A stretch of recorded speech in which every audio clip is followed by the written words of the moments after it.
Dear listeners, एक और case मैं आज आप लोगों से शेयर करूंगा। वो है तकरीबन 35 इयर्स ओल्ड मैन का, जो कि बहुत ही हैवी डिप्रेशन के साथ मेरे पास आया। उसके फैमिली ने मुझसे रब्ता किया।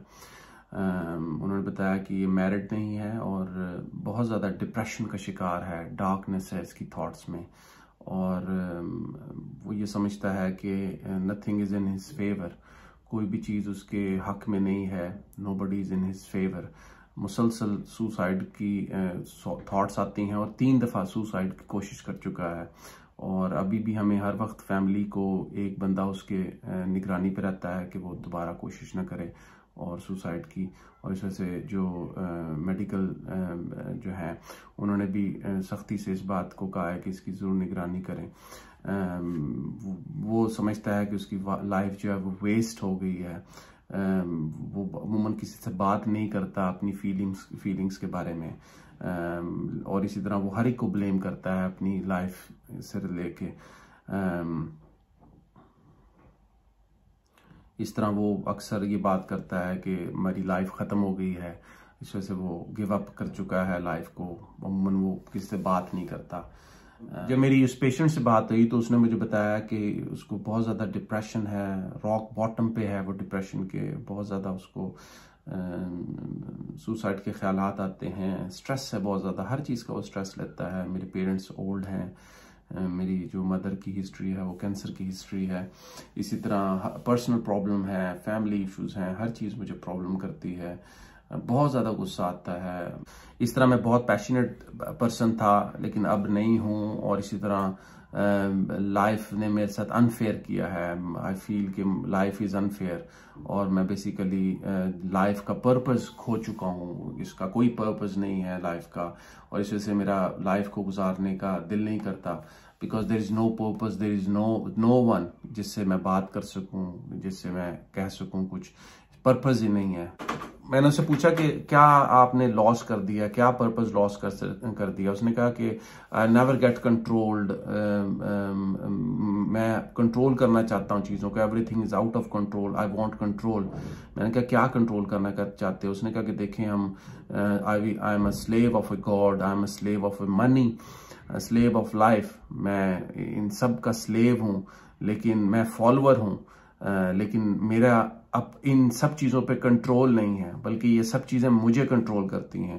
People always want to control, people जो होते हैं वो ऑलवेज वांट टू कंट्रोल, और मैं कंट्रोल नहीं कर सकता। ये मेरे अंदर नहीं है। मैं इन चीज़ों को, कोई चीज़ बिलोंग करना चाहता हूँ अपने आप से, कोई चीज़ मेरे से बिलोंग करे, लेकिन कोई चीज़ भी मेरे से बिलोंग नहीं करती। मैं किसी से बिलोंग करता हूँ तो करता हूँ, लेकिन कोई चीज़ मुझसे बिलोंग नहीं करती।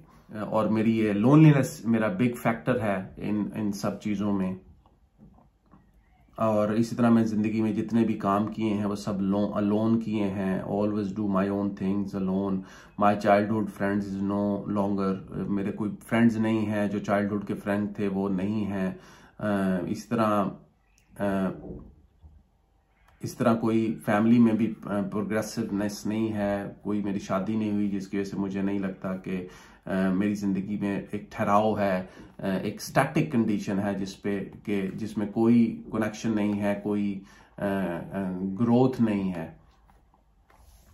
इस तरह उसने मुझे बताया कि मैं जो है वो डिफ़िकल्ट टू फॉरगिव पीपल, मेरे लिए लोगों को फॉरगिव करना बहुत डिफ़िकल्ट है।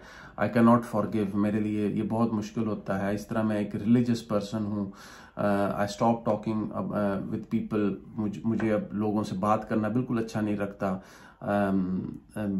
मैं जो हूँ वो शाउट करता है अगर कोई मुझसे बात करने की कोशिश करे, लेकिन मैं एक्टिव हूँ अपने साथ, दूसरों के साथ नहीं हूँ। और हर वक्त मैं सोचता रहता हूँ, do not trust people, just cut off हो गया हूँ मैं, दूसरों पे ट्रस्ट नहीं करता, जस्ट कट ऑफ हो गया हूँ, not speaking to them.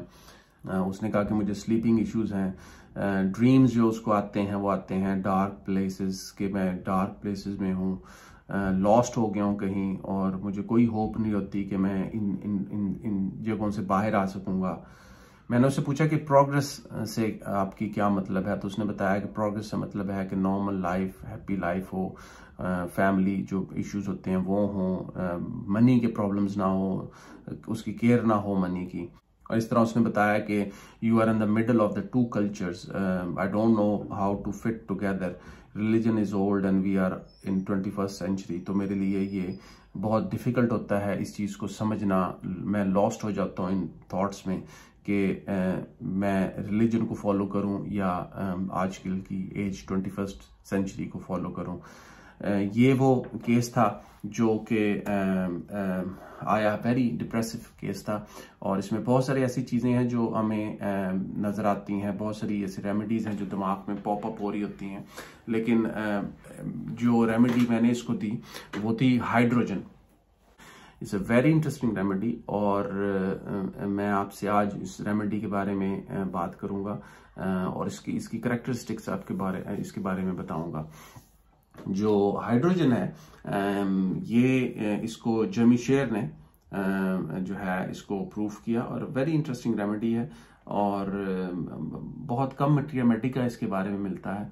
So I thought कि इट विल बी नाइसर कि अगर मैं आप लोगों से इस रेमेडी का कोई केस शेयर करूं। इसमें जो इस रेमेडी में मेन चीज़ पाई जाती है वो लोनलीनेस का एहसास है। लोनलीनेस, पूरी दुनिया से हट जाता है इंसान, सेपरेट महसूस करता है कि वो कट ऑफ हो गया पूरी दुनिया से, हर किस्म के रिलेशनशिप्स जो है वो कट ऑफ हो गया। फॉरसेकन फीलिंग इसमें बहुत ज़्यादा कॉमन पाई जाती है, जैसे वो दुनिया में अकेला है और आइसोलेशन का शिकार हो जाता है, जैसे वो सेपरेट वर्ल्ड में रहता है, वो मौजूद है लेकिन वो यहाँ पे मौजूद नहीं है। वो जिस तरह हम हाइड्रोजन को देखते हैं कि हर तरफ हाइड्रोजन फैली हुई है लेकिन वो होने के बावजूद भी नहीं होती, इसी तरह हाइड्रोजन का जो फीलिंग है वो भी यही होती है कि वो शख्स यहाँ मौजूद होने के बावजूद भी मौजूद नहीं होता। ये जो हाइड्रोजन की फीलिंग है ये बहुत टिपिकल है हाइड्रोजन से रिलेटेड। आफ्टर 3 months जब मैंने उससे फॉलो अप किया तो he said my depression is less. इसी तरह जो मैं रियलिटी में वापस आ गया हूँ, ये रेमेडी जो ही मैंने मुंह में डाली तो then I became in reality, मेरा वो जो ग्लूमी माइंड था वो ख़त्म हो गया और मुझे लगा कि मैं इस दुनिया में आ गया हूँ। ये जो फीलिंग थी कि मैं रियलिटी में, मेरा ज़मीन पे कदम आ गया है, that was quite interesting and this confirm my prescription के हाइड्रोजन में जो फीलिंग होती है वो हवा में, एक जैसे गैस हवा में होती है, ये फीलिंग हाइड्रोजन में पाई जाती है। वो यहाँ पे मौजूद फिजिकली होते हैं लेकिन इमोशनली या मेंटली वो यहाँ पे मौजूद नहीं होते। ये एक टिपिकल सिम्टम हाइड्रोजन की या गैस रिलेटेड रेमेडीज की हैं। हाइड्रोजन के जो पेशेंट्स होते हैं वो इस कम्युनिटी में मौजूद होने के बावजूद भी मौजूद नहीं होते। उनकी बॉडी तो एग्जिस्ट करती है लेकिन उनकी माइंड इस दुनिया में, इस लोगों की कम्युनिटी में एग्जिस्ट नहीं करता। वो हमेशा उड़ा उड़ा सा महसूस होता है और यही इसकी टिपिकल सिम्टम है कि वो सेपरेटेड महसूस करते हैं, वो मिले हुए नहीं होते किसी के साथ, वो सेपरेट महसूस करते हैं और यही उनकी लोनलीनेस की एक वजह होती है। और अगर आप उनको मजीद डिग करें इन केसेस को तो आपको जो अगर सिर्फ लोनलीनेस के एहसास की वजह से सारी चीजें डेवलप हो रही हों, then you must think of this hydrogen remedy. यहाँ पे मैं कंपैरिजन करता चला जाऊं हाइड्रोजन का और नेट्रम का। नेट्रम में जो चीज़ है वो रिलेशन से मुतल्लिक ज़रूर आती है, लेकिन जो ये जो अनग्राउंडेड फीलिंग है, हवा में रहना, सस्पेंडेड फीलिंग जो गैसेस में महसूस होती है, ऐसे लोग आप उनसे बात कर रहे होते हैं लेकिन वो आपको महसूस होता है कि वो ग्राउंडेड नहीं है। जो ये ग्राउंडेड ना होने की जो फीलिंग है ये नेट्रम्स में पाई नहीं जाती। और दूसरा, नेट्रम्स में बहुत छोटे छोटे से खौफ पाए जाते हैं, हाइड्रोजन में इस किस्म के कोई खौफ नहीं पाए जाते। आपको उनकी बात करने के अंदाज से महसूस होता है हो जाएगा कि वो ये लोग प्रेजेंट नहीं है इस दुनिया में। इसी तरह ये जो हाइड्रोजन है ये मैग्नोलिया फैमिली जो कैम्फर और इस तरह की रेमेडीज हैं उनसे भी मिलती है, लेकिन कैम्फर में जो बेसिक फियर्स बहुत ज्यादा पाए जाते हैं, लोनलीनेस का फियर उसके साथ बहुत ज्यादा ताल्लुक है, लेकिन हाइड्रोजन में फियर नहीं है। आपको उनके अंदर जो सेपरेटेड फीलिंग है और उसमें उनका सुकून जो है वो बता देगा कि ये हाइड्रोजन है और कैम्फर या मैग्नोलिया। मैग्नोलिया के जो पीपल होते हैं वो सेंसिटिविटी बहुत शो करते हैं। कैम्फर के मतलब मैं फ्यूचर में एक बहुत इंटरेस्टिंग केस आप लोगों से शेयर करूंगा और मैग्नोलिया फैमिली के बारे में भी आपको तफसील से बताऊंगा इंशाल्लाह। के अंदर हम हाइड्रोजन के अंदर हम एक चीज देखते हैं, सिम्बियोसिस। इनके अंदर ये बहुत ज्यादा चीज पाई जाती है कि वो अलोन है और उनको मिलना चाहिए किससे। ये बहुत ज्यादा उनमें कॉमन चीज पाई जाती है कि they have the strong desire to experience the world as the one. So relationships में भी देखते हैं कि ये अपने आप को बिल्कुल कट ऑफ समझते हैं, दुनिया से हटे हुए महसूस करते हैं। वो लोग अपने आप को एग्जिस्ट ही नहीं समझते दुनिया में, और वो अपने आप को just to stay in the world they want to have a connection. ये थीम है हाइड्रोजन का कि वो जस्ट इस दुनिया में रहने के लिए या कनेक्टेड रहने के लिए रिलेशनशिप चाहते हैं। इसी तरह हम इस केस में ये भी देखते हैं कि conflict between higher consciousness and worldly जो मैटर्स हैं। जिस तरह उसमें हम एक तरफ देखते हैं कि वो खुदा के स्लेवरी से कि खुदा को मानना भी क्यों जरूरी है, वहां से आजाद भी होना चाहता है। और दूसरा मनी मैटर्स, वहां से भी आजाद होना चाहता है। वो हर किस्म की चीजों से फ्री होना चाहता है, हर किस्म की थॉट से फ्री होना चाहता है। ये भी जो फीलिंग है, this is a kind of the gases, hydrogen feeling. और दूसरी जो जिस तरह और गैसेस हैं उनमें भी इसी किस्म की फीलिंग्स पाए जाते हैं। फ्रीडम जो है ना, आज़ादी। इसी तरह हम इनमें बहुत कॉमनली देखते हैं जो उड़ने के ख्वाब हैं, हवा के ख्वाब हैं, ये इनमें बहुत ज़्यादा कॉमन पाए जाते हैं। इसी तरह उसने जो बताया कि वो चाहता है कि वो जो नॉर्मल पीपल के काम करे। जब उससे मैंने पूछा कि वो क्या चाहता क्या है, प्रोग्रेस का क्या मतलब है, तो उसने कहा लाइक नॉर्मल पीपल डू, जैसे नॉर्मल पीपल रोजाना डे टू डे काम करते हैं, फैमिली को डील करते हैं, ये वो करना चाहते हैं। इससे अंदाजा होता है कि he is cut off from total reality, और वो उसको ऐसे लगता है जैसे वो एग्जिस्ट ही नहीं करता।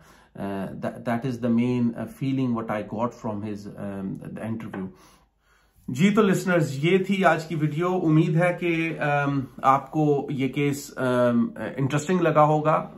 अगर आपका भी कोई हाइड्रोजन से रिलेटेड एक्सपीरियंस है तो मुझसे ज़रूर शेयर कीजिएगा, और अगर आपके कोई क्वेश्चंस हो तो मुझसे ज़रूर शेयर कीजिएगा, क्योंकि नॉलेज हमेशा शेयर करने से ही बढ़ता है।